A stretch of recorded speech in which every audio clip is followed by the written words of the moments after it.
Membina rumah tangga memang susah-susah gampang. Tinggal bagaimana kita menyikapinya. Dua hati harus saling menyatu. Kita harus bisa saling mengalah. Kalau dua-duanya ngotot, mungkin akan terjadi sesuatu yang tidak diinginkan. Persoalan kecil akan jadi besar. Persoalan besar akan membubarkan. Jangan menganggap remeh, karena ini janji suci antara dua manusia. Janji suci untuk saling setia dan saling menjaga. Jadikan pasangan kita sebagai bagian dari kita. Kalau dia sakit, kita ikut merasakan. Begitupun sebaliknya. Karena memang pasangan kita lah yang pertama akan tahu apa yang terjadi pada diri kita. Kisah ini terjadi pada om dan tanteku. Mereka berumah tangga dan mereka sering bertengkar.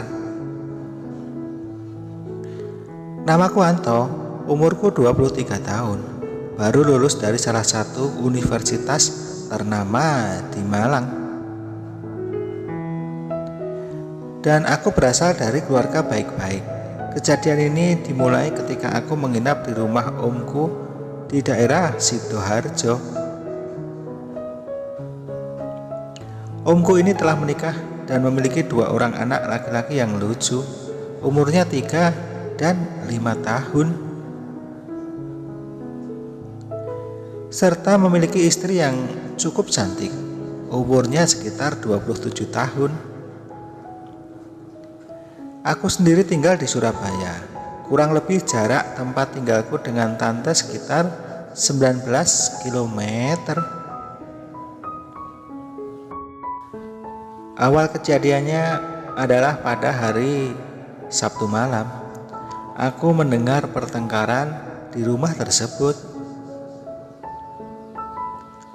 Yang tidak lain adalah om dan tanteku. Ternyata penyakit gatal omku kambuh lagi, yaitu dia sering pergi ke diskotik bersama temannya. Hal tersebut sangat menyakitkan tante, dan terkadang pulangnya bisa pada hari Minggu malam. Entah apa yang dilakukan di sana bersama teman-temannya, dan pada saat itu hanya aku bertiga saja yang di rumah. Aku, Om Pram, dan Tante Sis. Berak, suara gelas pecah cukup membuatku kaget. Dari dalam kamar terdengar tante aku berteriak, "Gak usah pulang sekalian, cepat talak aku." Dalam hatiku berkata, wah ribut lagi. Om Pram langsung berjalan keluar rumah. Dari dalam kamar aku mendengar Tante Sis menangis. Aku mau masuk ke dalam, tapi takut kena damprat olehnya. Tapi aku jadi penasaran juga, takut nanti terjadi apa-apa terhadap Tante Sis. Dan kulihat dia menangis menunduk di depan meja rias. Aku berinisiatif masuk pelan-pelan. Aku pun bertanya, "Kenapa Tan? Om kambuh lagi?" Dia tidak menjawab, hanya diam saja dan sesekali terdengar isak tangisnya. Cukup lama aku berdiri di belakangnya. Pada waktu itu, aku hanya memandanginya dari belakang. Dan kulihat Tante Sis sudah mengenakan baju tidur. Pada saat itu aku belum berpikir macam-macam. Aku hanya berkesimpulan, mungkin Tante Sis mengajak Om Pram berdua saja di rumah.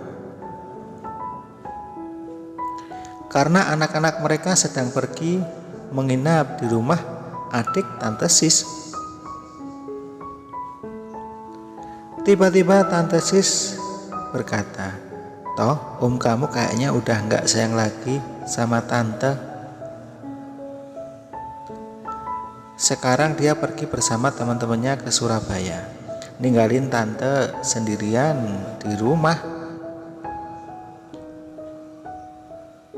Apa tante udah nggak cantik lagi?"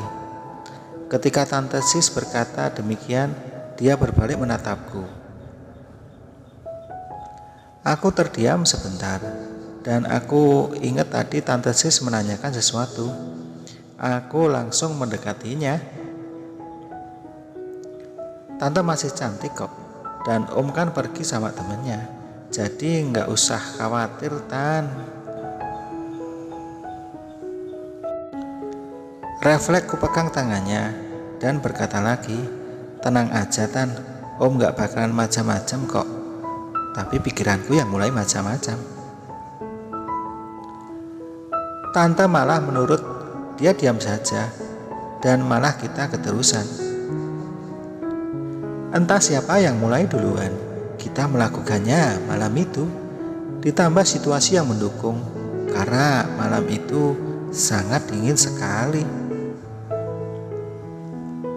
Setelah selesai, Tante Sis berkata, kalau sebenarnya tadi dia minta sama suaminya, tetapi omku malah menolak dan lebih memilih pergi bersama teman-temannya.